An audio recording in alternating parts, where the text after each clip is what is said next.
हाँ students, good इस side. तो आज मैं आप लोग को बताने वाला हूँ द मोस्ट इंपॉर्टेंट चैप्टर, जिसका नाम है मिनरल एंड पावर रिसोर्स। ये चैप्टर 3 है। ये बुक है एनसीईआरटी की class 8 resource and development.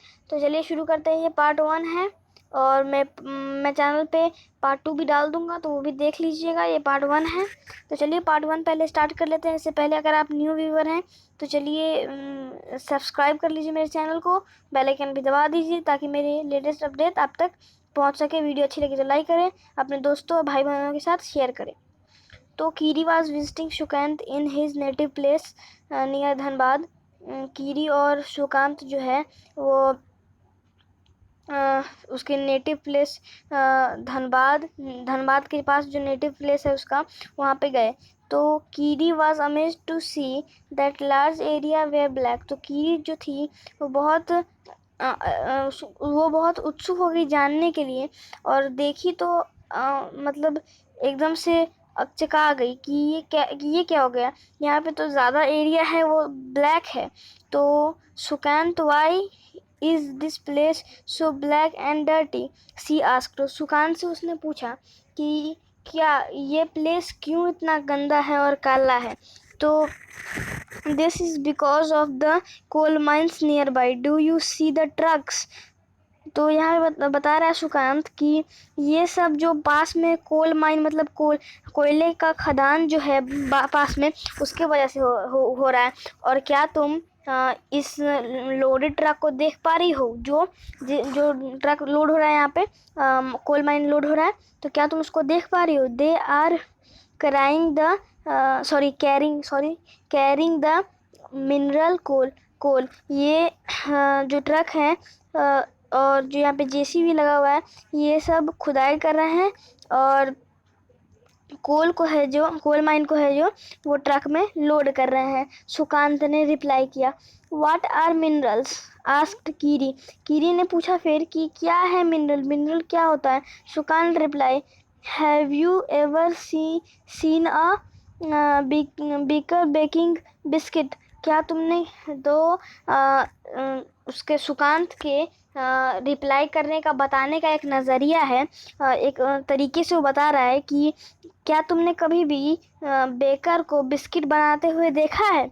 The flour, milk, sugar and sometimes egg are mixed together while eating the baked biscuit. Can you see these ingredients separately? तो यहाँ पे बता रहा है कि जो बिस्किट में आटा मिलता है, मैदा मिलता है, दूध मिलता है, शुगर मिलता है, और कभी कभी किसी बिस्किट में अंडा भी होता है। तो ये सब जब बिस्किट में मिक्स किया जाता है और बेक्ड होने के बाद जब बिस्किट हम लोग के पास होता है, तो क्या हम लोग उसके मटेरियल्स को, इंग्रेडिएंट्स को सेपरेटली मतलब अलग अलग देख पाते हैं कि ये अंडा है, ये बिस्किट है, सॉरी ये मिल्क है, ये शुगर है, ये आटा है, ये से देख पाते हैं। तो नहीं, just as in the biscuit there are a number of things that you cannot see. Rock on this earth have several minerals called minerals mixed in them.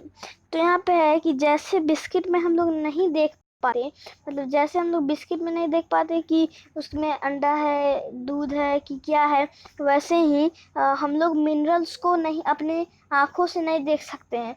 आँख से नहीं देख पाएंगे कि उसमें है कि नहीं। तो ऐसा बहुत सारे रॉक्स, मिनरल्स हमारे अर्थ पे अभी भी अवेलेबल हैं, उसमें मिनरल्स मिक्स होते हैं। तो यहाँ these minerals are scattered throughout the earth's rocky crust. तो ये जो मिनरल्स है वो हमारे अर्थ के रॉक वाला जो पार्ट है हमारा, जैसे एक पार्ट होता है खाद का, ह्यूमस वाला, एक पार्ट होता है रॉक का, तो उसमें से जो रॉक का पार्ट है उसमें से हमारे अर्थ से ये हमारा निकलता है, मिनरल्स जो है हमारा निकलता है अर्थ के रॉकी क्रस्ट से। रॉकी मतलब नाम नहीं समझ लीजिएगा आप लोग, रॉकी मतलब रॉक जिसमें ज़्यादा होता है वो वाला क्रस्ट से ये निकलता है। A normally occurring substance that has a definite chemical composition is a mineral.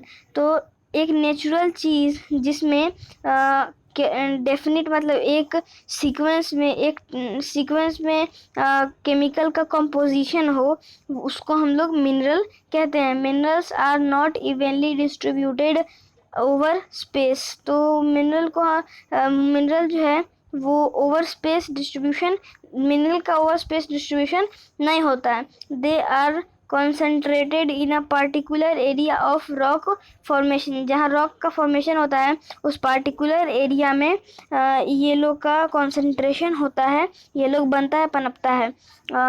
Some mineral are the arctic ocean bed and Antarctica, तो इसमें से जो कुछ कुछ मिनरल है वो आर्टिक ओशन का होता है और कुछ कुछ Antarctica. Minerals are formed in different type of geological environments, mineral जो होता है वो बहुत तरह के जियोलॉजिकल इन्वायरमेंट में बनता है, पैदा होता है, पनपता है।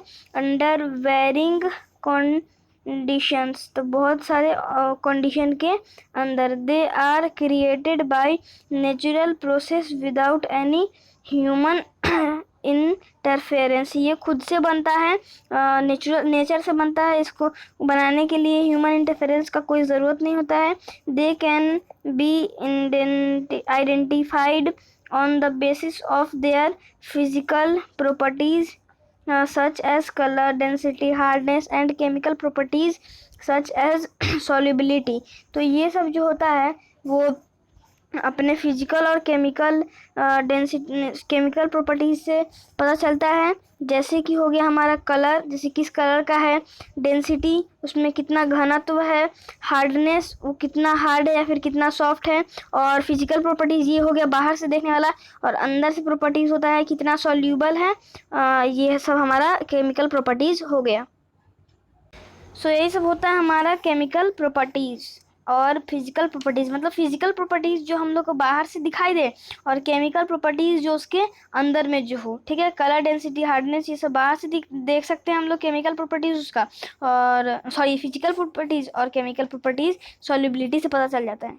तो चलिए नेक्स्ट पेज में बढ़ते हैं। तो यहाँ पे है कि टाइप ऑफ मिनरल्स, तो मिनरल्स कितने प्रकार के होते हैं, कैसे कैसे होते हैं। There are over 3000 different minerals, तो यहाँ पर हमारा 3000 प्रकार का, 3000 प्रकार का डिफरेंट मिनरल्स हम लोग को पाया जाता है। On the basis of composition minerals and classified mainly as metallic और non metallic minerals, तो यहाँ पे 3000 मिनरल्स पाया जाता है हमारे पास, तो वो बेसिस पे होता है कंपोजिशन ऑफ, ये मतलब कि मेटेलिक और नॉन मेटेलिक के बेसिस पे होता है हमारा, ठीक है। ये मिनरल्स हमारा कैसे कैसे पता चलता है, एक होता है मेटेलिक बेसिस पे और एक नॉन मेटेलिक बेसिस पे, ये सब हमारा पाया जाता है। तो यहाँ पे एक चार्ट दिया हुआ है हमारा कि मिनरल्स का क्या क्या पार्ट होता है। तो मिनरल्स का होता है एक मेटेलिक, यहाँ पे देख सकते हैं आप, एक होता है नॉन मेटेलिक, और मेटेलिक में दो होता है जिसका नाम है फेरस, और एक हो जाएगा नॉन फेरस। तो देख लेते हैं कि मेटेलिक, फेरस, नॉन मेटल ये सब क्या है। तो पहले हम लोग मेटेलिक मिनरल्स पढ़ लेते हैं। तो मेटेलिक मिनरल्स कॉन्टेन मेटल इन रॉ फॉर्म, तो मेटेलिक मिनरल्स जो होता है वो मेटल जो होता है वो मेटल को कच्चे फॉर्म में लेता है, मतलब मेटेलिक मिनरल में कच्चा फॉर्म में मेटल्स हम लोग को मिलता है, पाया जाता है। Metals are hard substance that conduct heat and electricity and have a characteristic lustre और साइन। मेटेलिक सब्सटेंस वो होता है, मेटल्स वो होता है जो हीट का गुड कंडक्टर हो, इलेक्ट्रिसिटी का गुड कंडक्टर हो, और उसमें लस्टर हो, शाइन हो, ये दोनों उसका कैरेक्टरिस्टिक्स हो। आयरन और बॉक्साइट, मैंगनीज और आर सम एग्जाम्पल। तो ये सब जो मैंने बताया, आयरन और, जिस चीज़ में और लगा हो वो कच्चा मटेरियल होता है, रॉ फॉर्म को मतलब हमारा और कहते हैं। तो आयरन और मतलब यहाँ पे आयरन और है, बॉक्सिट है, मैंगनीज और है। तो मैं आपको इन सब का पिक्चर्स दिखा देता हूँ। तो पहले मतलब बॉक्सिट मतलब क्या होता है, जैसे कि एल्युमिनियम होता है ना, तो पहले रॉ फॉर्म में बॉक्सिट होगा और बॉक्सिट से निकल के एल्युमिनियम बनता है, ठीक है। पहले मैं आपको आयरन और और आयरन तो आप लोग जानते होंगे। अब मैंगनीज और बॉक्सिट नहीं देखेंगे, तो पहले मैं आपको बॉक्सिट दिखाता हूँ। ये हमारा बॉक्सिट मिनरल है, ये आप देख सकते हैं। इसी से एल्युमिनियम हमारा निकलता है, ये रॉ फॉर्म है। अब हम लोग चलते हैं मैंगनीज की तरफ। सो दोस्तों, ये है हमारा मैंगनीज। ये बहुत कॉस्टली होता है और यूज़फुल होता है। तो let's come on the topic. So guys, यही था हमारा बॉक्सिट और मैंगनीज ओर, ठीक है। ये कच्चा मटेरियल था। अब यहाँ पे है कि मेटेलिक मिनरल्स में भी फेरस और नॉन फेरस। मेटेलिक मिनरल जो होगा या तो फेरस होगा या तो नॉन फेरस होगा। तो पहले फेरस पढ़ लेते हैं। तो फेरस मिनरल लाइक आयरन और मैंगनीज, क्रोमाइट कंटेन आयरन। तो यहाँ पे है कि जो आयरन और होता है, मतलब कच्चा रॉ रॉ आयरन, कच्चा आयरन सही नहीं होगा, रॉ आयरन हम लोग उसको बोलते हैं। रॉ आयरन जो हो गया, मैंगनीज हो गया, क्रोमाइट्स होता है, ये सब कंटेन करता है किसको? इन सब में ही में आयरन होता है, ये सब आयरन को कंटेन करता है। अब क्रोमाइट्स मतलब आपको नहीं पता होगा, तो क्रोमाइट्स मतलब होता है ये है chromites. Sorry for this mistake, ये है क्रोमाइट्स। सो गाइस, यही है हमारा, मतलब बताना चाह रहा है कि फेरस में क्रोमाइट आता है, आयरन आता है, मैंगनीज आता है, ठीक है। तो a non ferrous mineral does not contain iron but may contain some other metal such as gold, silver, copper और लीड। तो यहाँ पे बताना चाह रहा है कि नॉन फेरस तो ऐसा आयरन कंटेन नहीं करता है, लेकिन वो कुछ अलग मेटल कंटेन करता है, जिसका नाम है गोल्ड, सिल्वर, कॉपर और लीड। तो आपने गोल्ड तो देखा ही होगा, सिल्वर भी देखा होगा, कॉपर भी जाना होगा, देखा होगा, सुना होगा, लेकिन लीड का नाम आप शायद पहली बार सुन रहे होंगे। तो लीड का पिक्चर है, ये हमारा लीड है, ओके। ये रॉ फॉर्म का लीड है। सो अब हम लोग को पढ़ लेना है नॉन मेटालिक। तो non metallic mineral do not contain metal. तो नॉन मेटालिक, सीधी सी बात है, नॉन मेटालिक मिनरल उसका नाम पर है क्योंकि वो मेटल कंटेन नहीं करता, ठीक है। तो यहाँ पे सॉरी फॉर दिस मिस्टेक, यहाँ पे नॉन मेटालिक है। तो limestone, mica and gypsum are example of such minerals. तो ये जो मैंने बताया, जिप्सम, लाइमस्टोन, मिका, ये सब कुछ एग्जाम्पल्स हैं नॉन मेटेलिक के। तो मैं आपको इस डिफिनीशन के एंड में इन सब का पिक्चर दिखाऊंगा। तो the mineral fuels like coal and petroleum are also non metallic minerals. तो जो फॉसिल फ्यूल है, ये फ्यूल है हमारा कोल और पेट्रोलियम। कोल मतलब कोयला, पेट्रोलियम मतलब ये, तो ये दोनों भी हमारा नॉन मेटेलिक मिनरल्स ही है। तो minerals can be extracted bye mining, drilling और क्वेरिंग। तो चलिए पहले आपको लाइमस्टोन, मिका और जिप्सम का पिक्चर्स में दिखा दूं। ये है हमारा लाइमस्टोन रॉ फॉर्म में, और ये हो गया माइका मार्बल, आपने सुना होगा, माइका है ये। और ये हो गया हमारा जिप्सम। तो जिप्सम कुछ ये होता है, इस टाइप का होता है, ओके। तो यहाँ कह रहा था कि minerals can be extracted bye drilling, quarrying और माइनिंग। तो चलिए मैं आपको पिक्चर्स दिखा देता हूँ क्या होती है ड्रिलिंग, माइनिंग और क्वेरिंग। तो पहले माइनिंग की बारी। सो ये है हमारा माइनिंग, ऐसे ही होता है माइनिंग, ये खुदाई चल रही है, इसी को माइनिंग हम लोग कहते हैं। इसका डेफिनेशन में हम लोग आगे पढ़ेंगे। अब ये है ड्रिलिंग, जैसे कि ये है, आपको दिखा दें, एक मशीन है, ये है, इसके अंदर से जा रहा है। तो अब क्वेरिंग की बारी। सो यही है हमारा माइनिंग, ड्रिलिंग और क्वेरिंग। तो यही सब यहाँ बता रहा है कि मिनरल जो है बाहर निकाला जाता है इन 3 प्रोसेस के ज़रिए, माइनिंग, ड्रिलिंग और क्वेरिंग। तो चलिए पढ़ लेते हैं क्या है माइनिंग, ड्रिलिंग। तो यहाँ पे एक चार्ट दे रखा है, एक्सट्रैक्शन ऑफ माइनिंग मिनरल्स, कैसे मिनरल्स निकलता है।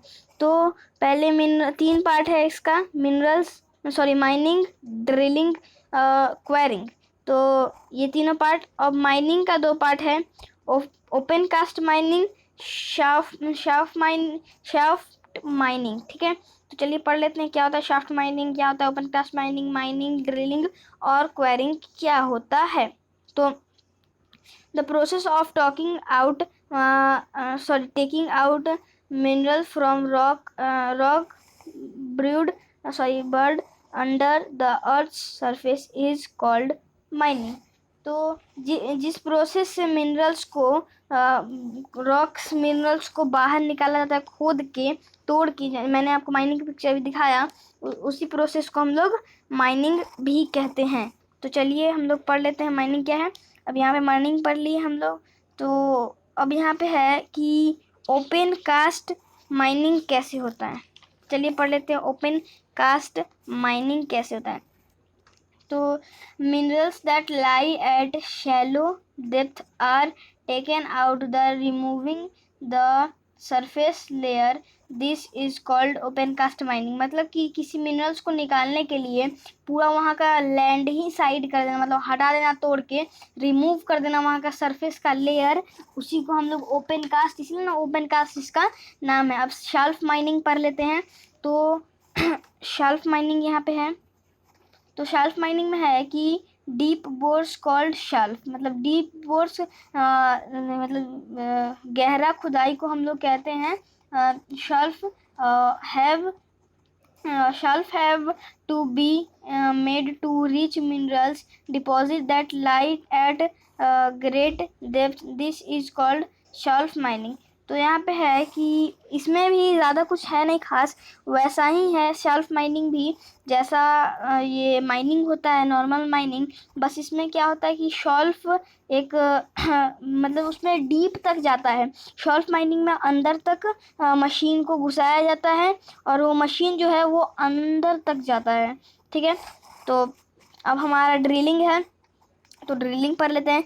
Deep wells are bored to take them out, this is called drilling. Drilling और शेल्फ माइनिंग में ज़्यादा अंतर नहीं है। मतलब यहाँ पे है कि पूरे बहुत ज़्यादा अंदर कोई मिनरल है, उसको एकदम अंदर से डीप से छेद करके फोड़ के निकालना मिनरल्स को, उसी को ड्रिलिंग कहते हैं। अब क्वेरिंग की बारी। Mineral that lie near the surface are simply dug out by the process known as quarrying. मतलब मिनरल्स जो जिस मिनरल्स को निकालने में ज़्यादा मेहनत नहीं लगती है, मतलब वो सरफेस के एकदम पास ही होते हैं मिनरल्स। ठीक है, अब उनको सीधा डग करके, मतलब सीधा नॉर्मली उसको खोद के और निकाल लिया जाता है।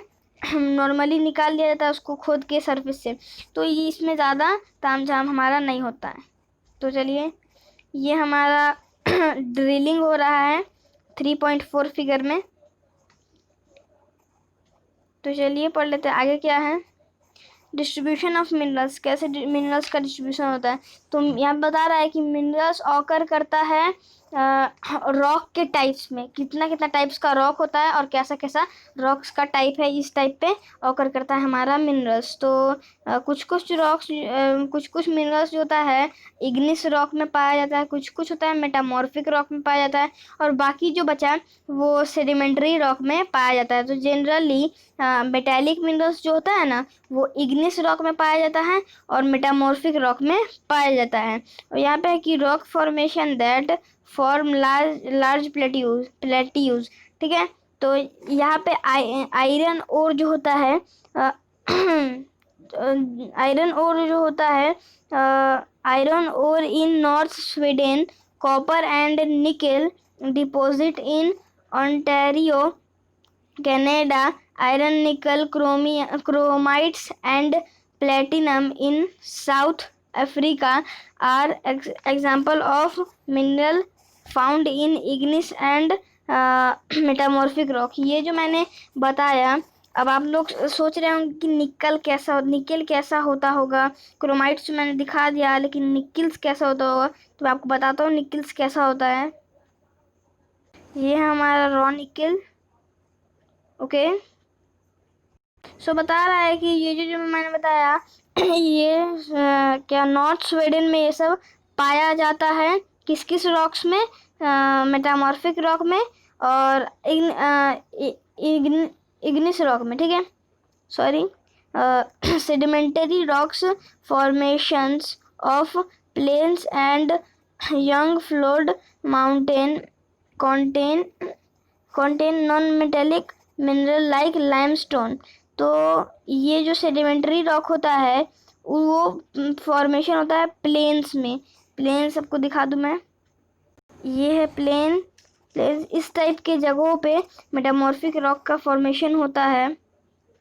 सॉरी, मेटामॉर्फिक नहीं, सेडिमेंट्री रॉक का इस टाइप की जगहों में, प्लेन्स जगह में फॉर्मेशन होता है। ठीक है, तो यहाँ जो होता है इस टाइप के रॉक में फॉर्मेशन होता है, तो यहाँ कंटेन होता है नॉन मेटल, यहाँ ज़्यादा होता है कंटेन नॉन मेटल, यहाँ पे ज़्यादा मिलता है हमें। ठीक है, तो मेटेलिक रॉक्स, तो यहाँ पे है कि कौन कौन सा नॉन मेटल मिलता है, तो एक लाइमस्टोन मिल जाता है, लाइमस्टोन। सो यही है हमारा लाइमस्टोन। तो सेडिमेंट्री रॉक में नॉन मेटल पाया जाता है, सीधी सीधी बात है, और वो लाइम मेटल होता है, लाइमस्टोन होता है, sorry, limestone deposit of Causses region of France, manganese deposit of Georgia and Ukraine and phosphate beds of Algeria are some example. मतलब लाइमस्टोन जो होता है और मैंगनीज जो होता है यहाँ डिपॉजिट किया जाता है यूक्रेन में, जॉर्जिया में और अल्गेरिया में। ठीक है, ये सब एक कुछ एग्जाम्पल्स हमारा हो गया। तो minerals fuels such as coal and petroleum are also found in the sedimentary strata। तो ये सब जो है वो जो फ्यूल्स जो है हमारा कोल और पेट्रोलियम, ये भी सेडिमेंट्री स्ट्राटा में पाया जाता है। तो अब हम लोग को यहाँ से आपको नोटबुक निकालनी होगी, क्योंकि अब से यहाँ से सिर्फ लिखने वाली काम होगी। तो चलिए नोटबुक निकालिए। तो एशिया में किस चीज़ की, तो यहाँ पे बता रहा है कि आयरन का जो ज़्यादा प्रोड्यूसर होगा उसका ऐसा होगा, कॉपर का जो होगा उसका ऐसा साइन होगा, बैक्साइट का होगा उसका, बैक्साइट मतलब कि एल्युमिनियम। ठीक है, तो China and India has large iron ore deposit. China और इंडिया के लार्ज आयरन ओर डिपॉजिट है, कच्चा आयरन का डिपॉजिट है। The continent produces more than half of the world's tin. तो यहाँ इस कॉन्टिनेंट महाद्वीप में पूरा दुनिया का आधा से भी ज़्यादा टिन का प्रोड्यूसर है। ठीक है, तो देख लीजिए कहाँ कहाँ आयरन है, कॉपर है, बैक्साइट है। इंडिया में कॉपर बहुत कम होता है, ना के बराबर यहाँ पे हमारा पता चल रहा है कि बैक्साइट होता है। यही है हमारा, यहाँ लिखा है world distribution of iron, copper and bauxite. तो यहाँ पे है कि China, Malaysia and Indonesia are among the world's leading tin producer। ये चाइना, मलेशिया और इंडोनेशिया जो है पूरे वर्ल्ड का लीडिंग टिन प्रोड्यूसर है। China also leads in production of lead, antimony and tungsten. ठीक है, तो चाइना जो है एंटीमनी, टंगस्टेन का भी लीडिंग प्रोड्यूसर रहा है और है। ठीक है, तो इसीलिए मैंने आपको कहा नोटबुक निकाल दीजिए कि कौन कौन जगह किस किस चीज़ का लीडिंग या फिर प्रोड्यूसर ज़्यादा है। तो यहाँ पे है कि Asia also has deposit of manganese, bauxite, nickel, zinc and copper. Asia के पास ये सब भी का प्रोड्यूसर है। तो यहाँ पे यूरोप की अगर बात कर ली जाए तो Europe is the leading producer of iron ore in the world. Europe जो है वो आयरन ओर का लीडिंग प्रोड्यूसर है पूरे वर्ल्ड में। The country with large deposit of iron ore are Russia, Ukraine, Sweden and France. ये तीनों ये चारों जो है large deposit of iron ore है। तो minerals deposit of copper, lead, zinc, manganese and nickel are found in eastern Europe and European Russia. ये सब यूरोपियन रशिया और ईस्टर्न यूरोप में ज़्यादा पाया जाता है कॉपर, लीड, जिंक। ठीक है। North America, the mineral deposit in north America are located in 3 zones. जो मिनरल नॉर्थ अमेरिका में पाया जाता है वो 3 जोन में दिखाया गया है, लोकेट किया गया है। The Canadian region north of the Great Lakes, the Appalachians region and the mountain ranges of the west. ये तीनों हमारा नॉर्थ अमेरिका का लोकेट किया गया है। तो आयरन और जो होता है, निकल होता है, गोल्ड होता है, यूरेनियम होता है और जो कॉपर होता है are mined in the Canadian shield region. ये कैनेडियन शेल्ड रीजन में है, ज़्यादा है मतलब। ठीक है, प्रोड्यूसर, और यहाँ पे ज़्यादा होता है ये सब। और coal in the Appalachian region, Appalachian region में कोल ज़्यादा होता है। Western cordilleras have vast deposit of, western side में जो मैंने लास्ट में बताया था माउंटेन साइड में, वो लार्जेस्ट होता है और ज़्यादा वास्ट मतलब ज़्यादा डिपॉजिट है उसका कॉपर का, लीड का, जिंक का, गोल्ड का और सिल्वर का। सॉरी, ये मैप थोड़ा गायब हो गया है। यहाँ पे कोल का दिखा रहा है इस टाइप से, यहाँ से साइड में देख सकते हैं, और मिनरल ऑयल का इस टाइप से। तो इंडिया यहाँ पे शो कर रहा है हमारा। ठीक है, यहाँ पे शो कर रहा है। तो यहाँ पे कोल ज़्यादा है और मिनरल ऑयल कम है। तो चलिए आगे बढ़ते हैं। यहाँ पे लिखा है world distribution of mineral oil and coal. World का सबसे ज़्यादा डिस्ट्रीब्यूशन है मिनरल ऑयल का और कोल का। अब बुक निकाल लीजिए, ज़्यादा कुछ है नहीं, सीधा बताएगा कि कहाँ कहाँ क्या क्या होता है। तो यहाँ पे है कि साउथ अमेरिका में ब्राज़ील जो है सबसे हाईएस्ट प्रोड्यूसर है, हाई ग्रेड आयरन ओर का प्रोड्यूसर है ये पूरे वर्ल्ड में। और चाइल एंड पेरू जो है वो लीडिंग प्रोड्यूसर है कॉपर का। ब्राज़ील एंड बोलीविया है ये अमोंग द वर्ल्ड लार्जेस्ट, ये कम से कम मतलब वर्ल्ड का लार्जेस्ट प्रोड्यूसर है टीन का सबसे लार्जेस्ट प्रोड्यूसर है ये। और South America also has large deposit of gold, silver, zinc, chromium, manganese, bauxite, mica, platinum, asbestos and diamond. South America के पास ये सब का सबसे ज़्यादा प्रोड्यूसर है।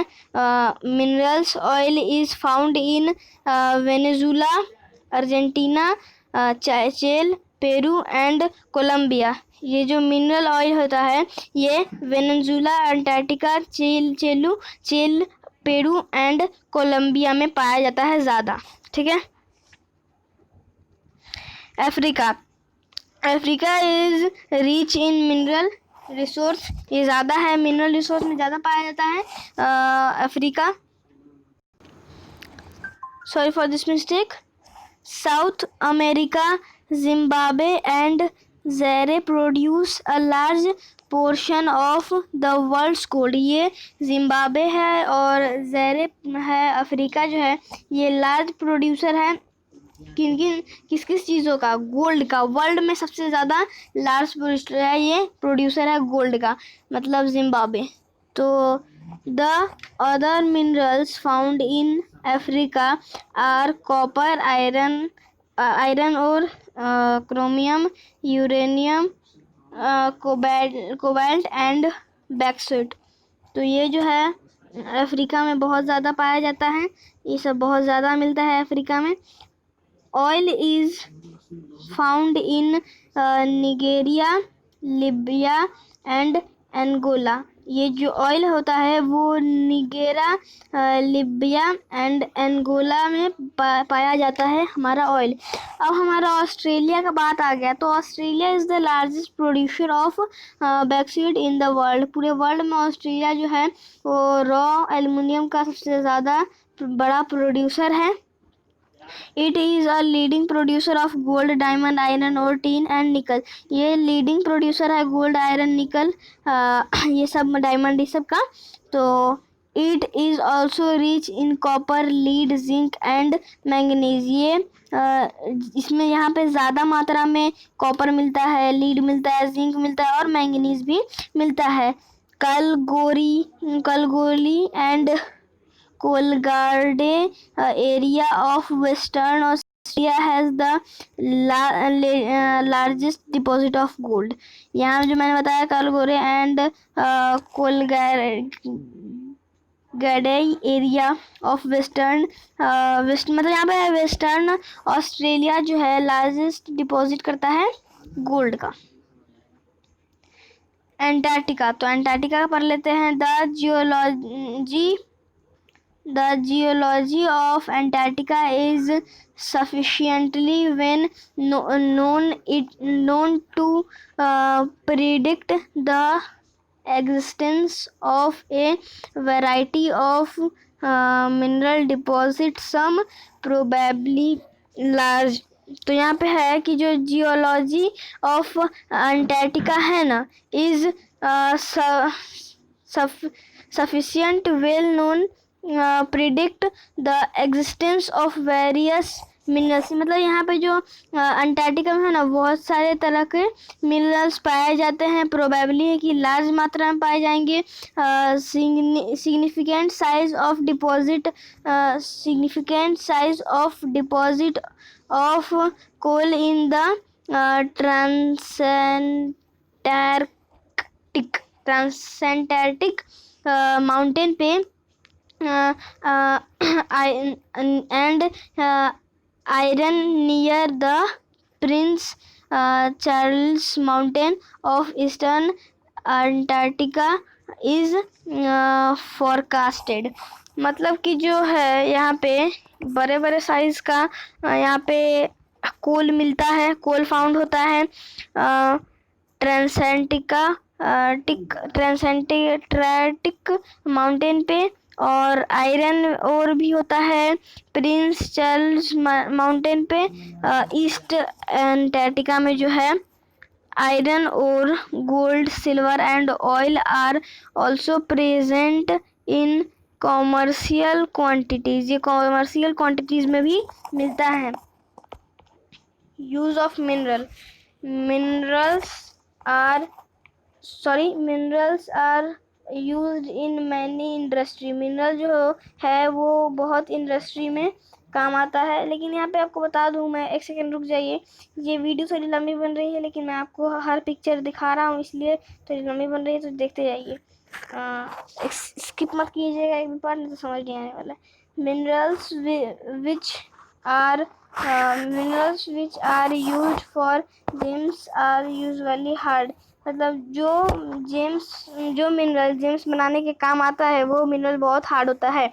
These are then set in various style for jewelleries. ये बहुत जो जेम्स होता है वो बहुत तरीके के ज्वेलरीज में लगाया जाता है, काम आता है। जैसे कि एक ज्वेलरी का आपको मैं एग्जांपल देता हूँ। ये है ज्वेलरी, इसमें जेम्स लगे हुए हैं, पूरी तरह से आपको देख सकते हैं। सो ये थे जेम्स लगे हुए jewelleries. Copper is another metal used in everything from coins to pipes. तो कॉपर जो है वो बहुत सारी चीज़ बनाने में यूज़ आता है, कॉइन्स से लेके पाइप्स तक। तो यहाँ पे है silicon used in the computer industries is obtained from quartzite. तो सिलिकॉन जो है वो कंप्यूटर इंडस्ट्री में बहुत यूज़ होता है। कंप्यूटर के इंडस्ट्री में क्यों यूज़ होता है, ये ऑब्टेन होता है क्वार्ट्ज एक चीज़ है, वहाँ से ये ऑब्टेन होता है। एल्युमिनियम ऑब्टेन्ड फ्रॉम इट्स और बैक्साइट, मैंने आपको पहले ही बताया था, जो एल्युमिनियम है वो बैक्साइट का रॉ फॉर्म है। Bauxite is used in automobiles and aeroplanes. Automobile में भी यूज़ होता है बैक्साइट, मतलब कच्चा बैक्साइट, रॉ बैक्साइट जो होता है वो ऑटोमोबाइल्स में यूज होता है, एरोप्लेन्स में यूज होता है, बॉटलिंग इंडस्ट्रीज में यूज होता है, buildings and even in kitchen cookware में भी बनाने को में भी ये सब यूज होता है। अब पढ़ लेते हैं कंजर्वेशन ऑफ मिनरल्स को कैसे बचाया जाए। मिनरल जो होता है वो नॉन रिन्यूएबल रिसोर्स है, रिन्यूएबल रिसोर्स ये नहीं है। ये वापस वैसा का वैसा होने के लिए कम से कम 1000 ईयर्स लेता है अपने कॉन्सेंट्रेशन के लिए, फॉर्मेशन के लिए जो मिनरल्स होता है। लेकिन जो रेट है मिनरल्स के बढ़ने का वो बहुत स्मॉलर है, लेकिन जो रेट है इसके यूज़ होने का, इसके घटने का, वो बहुत ज़्यादा है और ह्यूमन इसको बहुत जल्दी जल्दी कंज्यूम कर रहा है। ये नेसेसरी है कि मतलब हम लोग वेस्ट करना इसको कम करें, क्योंकि ये बहुत इम्पोर्टेंट रिसोर्स है और it is necessary to reduce wastage in the produces of mining. ये माइनिंग के द्वारा निकलता है। और recycling of metals is another way in which the mineral resource can be converted. तो जो रिसाइकलिंग है मेटल्स का, ये एक अनदर वे है in which minerals resource can be conserved. ये रिसाइकलिंग जो है, इस रिसाइकलिंग की वजह से जो मिनरल रिसोर्स है वो कंजर्व हो सकता है या फिर होता भी है ये resource. Think and act. So पढ़ लेते हैं पावर रिसोर्स को पढ़ लेते हैं। तो इसमें थोड़ी देर तक थोड़ा बताएगा। तो यहाँ पे सन्नी की मदर है, सुबह सुबह उठती है, स्विच ऑन करती है गीज़र का और सन्नी के लिए गरम गरम पानी रेडी करती है। फिर सन्नी के लिए खाना बनाती है, फिर मिक्सी उक्सी चलाती है, जूस बनाती है। सो उसमें भी इलेक्ट्रिसिटी लगता है। तो सन्नी को बोलती है कि अपना बाथ लो, और तो सन्नी बाथ लेके आता है, उठता है सुबह सुबह, बाथ लेके आता है, अपना ब्रेकफास्ट अपना खाता है। और उसकी मम्मी बोलती है कि अपना ब्रेकफास्ट ख़त्म कर लो। और while preparing breakfast on the gas stove for Sunny के लिए खाना बनाने के बाद उसकी मम्मी उसको खाना दी। और सन्नी के स्कूल जाने के बाद switch off lights and fans, उसकी मम्मी ने उसके रूम के सारे लाइट्स और फैंस को बंद कर दिया। तो सन्नी की मम्मी उसके घर का, मतलब सन्नी के स्कूल जाने से पहले सन्नी अपने रूम का लाइट पंखा बंद करना भूल गया था। तो उसकी मम्मी जाके उसके रूम का लाइट पंखा बंद कर दी। तो यही हमारा बता रहा है कि कैसे हमारा टेक्नोलॉजी फास्ट बढ़ रहा है। अगर उसकी मम्मी अभी अगर लाइट नहीं बंद करती तो वो जब तक स्कूल से आता तब तक वो लाइट जलते रहता। तो हम लोग कैसे कंज्यूम कर रहे हैं इस एनर्जी को, वेस्ट कर रहे हैं कैसे इस एनर्जी को, इसके बारे में हमारा बता रहा है। और एक लाइन यहाँ पे है कि with the advent of science and technology the lifestyle are changed very fast। तो टेक्नोलॉजी के मदद से और साइंस के मदद से हम लोग का लाइफस्टाइल जो है कितना ज़्यादा चेंज हो गया, कितना ज़्यादा फास्ट हो गया है, ये इसी बात से पता चलता है। तो यहाँ पे है कि power energy plays a vital role in our life. Power जो होता है और एनर्जी होता है एक वाइटल रोल हमारे ज़िंदगी में ये प्ले करता है, बहुत इंपॉर्टेंट रोल प्ले करता है। We also need power for industries, agriculture, transport, communication and defence. तो हम लोग को ये पावर चाहिए इंडस्ट्रीज़ के लिए, एग्रीकल्चर्स के लिए, ट्रांसपोर्टेशन के लिए, ट्रांसपोर्ट के लिए, कम्युनिकेशन के लिए, और अपना डिफेंस के लिए भी चाहिए ये पावर। तो इंटरटेनमेंट के लिए भी चाहिए ये पावर। तो power, sorry for this mistake, power होता है हमारा, ये पावर रिसोर्स। तो यही होता है हमारा पावर। क्या होता है, इसके लिए हम लोग को यूज़ होता है हमारा अपनी डिफेंस के लिए भी। पावर रिसोर्स में भी broadly categorised as conservational and non conservational resource. तो पावर रिसोर्स होता है दो तरीके से कैटेगराइज होता है, कंजर्वेशनल और नॉन कंजर्वेशनल। ठीक है, तो कंजर्वेशनल रिसोर्स पढ़ लेते हैं। Conservational resource of energy are those which have been in common use for a long time. ये कंजर्वेशनल रिसोर्स जो होता है वो लॉन्ग टाइम के लिए यूज़ होता है, हमारा लॉन्ग टाइम के लिए हमारे पास होता है, और उसको लॉन्ग टाइम के लिए हम लोग यूज़ कर सकते हैं एनर्जी को। Fire wood and fossil fuel are the two main conservational energy resource. तो फायर वुड मतलब लकड़ी से आग जलाना, और लकड़ी से आग जलाना और फॉसिल फ्यूल, ये दोनों हम लोग के ज़िंदगी का दो महत्वपूर्ण एनर्जी है, सोर्स है कंजर्वेशनल। तो पहले फायर वुड पढ़ लेते हैं। It is widely use for cooking and heating.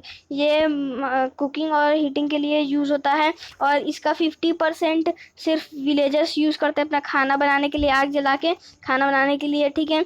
Remains of plants and animals, remains of plants and animals which were buried under the earth of millions of years got conserved by heat and pressure into fossil fuel।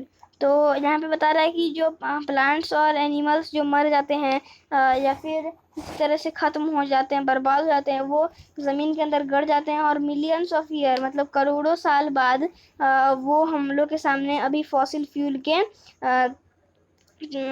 Fossil fuel के अथी में हम लोग के सामने है, प्रदर्शित कर रहा है, हम लोग को दिखा रहा है कि हम फॉसिल फ्यूल है। किस किस तरह से फॉसिल फ्यूल, हीटिंग से, प्रेशर की वजह से ये फॉसिल फ्यूल बन गया मरा हुआ एनिमल्स और प्लांट्स। तो यहाँ पे fossil fuel such as coal, petroleum and natural gas. जो फॉसिल फ्यूल कुछ कुछ है कि कोल है, पेट्रोलियम है, नेचुरल गैस है, are the main source of conservational energy. ये सब जो है मेन सोर्स है कंजर्वेशनल एनर्जी का। The reserves of these minerals are limited. तो ये सब जो रिजर्व होता है ये लिमिटेड होता है। The rate at which the growing would population is consuming them is far greater than the rate of their formation. तो मतलब जिस हिसाब से हम लोग उसको यूज़ कर रहे हैं उस हिसाब से वो जल्दी जल्दी बढ़ नहीं रहा है, मतलब यूज़ जल्दी जल्दी कर रहे हैं और वो बढ़ने में उसको टाइम लग रहा है, उसको फिर से रिन्यू होने में टाइम लग रहा है। अगर इस तरह से हम लोग उसको यूज़ करेंगे तो ये पक्का हो सकता है कि ये जल्दी ही एग्जॉस्ट हो जाए, ख़त्म हो जाए जल्दी ही। तो यहाँ पे है कि sorry for this mistake, coal. तो this is the most abundantly found fossil fuel. ये बहुत इम्पॉर्टेंट मतलब अच्छा फॉसिल फ्यूल हमारे लिए माना जाता है, पाया जाता है। It is used as a decomposer fuel in industries such as iron and steel, steam engines and to generate electricity. ये कोल जो है ये इंडस्ट्रीज में डिकम्पोजर के रूप में आयरन, स्टील, स्टीम इंजन्स ये सब करने में, जनरेट इलेक्ट्रिसिटी करने में ये सब में कोल काम आता है। Electricity from coal is called thermal power. तो जिस थर्मल पावर उसको कहते हैं जिससे कोल से एनर्जी मिलने वाले पावर को हम लोग थर्मल पावर कहते हैं। The coal which we are using today was formed million of years ago. Then when giants firm and swamps got burned under the layer of earth। तो ये जो फॉसिल फ्यूल है ये मिनरल्स और ये के बाद बना है हमारा कोल जो है ये मतलब मैंने आपको जैसे बताया कि एनिमल्स, प्लांट्स या फिर कोई भी ऐसे जीव जंतु जो ज़मीन में मर के दब जाते थे तो उसी से हज़ारों साल बाद, मिलियंस करोड़ों साल बाद ये हमारे सामने एक लेयर के बाद फॉसिल फ्यूल बन के आया है। Coal is therefore referred to as bird sunshine। Coal bird sunshine के तरीके में हम लोग के सामने है। The leading coal producer of the world are. जो पूरे वर्ल्ड का लीडिंग प्रोड्यूसर है कोल का वो है China, USA, Germany, Russia, South Africa and France, ये सब है लीडिंग। तो the coal producing area of India are Raniganj, Jharia, Dhanbad and Bokaro in Jharkhand. ये सब इंडिया का प्रोड्यूसर है। सो फ्रेंड्स, यही तक थी ये वीडियो। अब यहाँ से यहाँ तक अब मैं कल पढ़ाऊँगा। तो फिर कल मिलते हैं अगली वीडियो के साथ। तो चलिए फ्रेंड्स, उसके बाद हम लोग क्वेश्चन आंसर्स भी करेंगे इस चैप्टर के। तो वीडियो अच्छी लगी तो लाइक करें, चैनल को सब्सक्राइब करें और बेल आइकन को भी दबा दें। Okay bye, be safe, be home.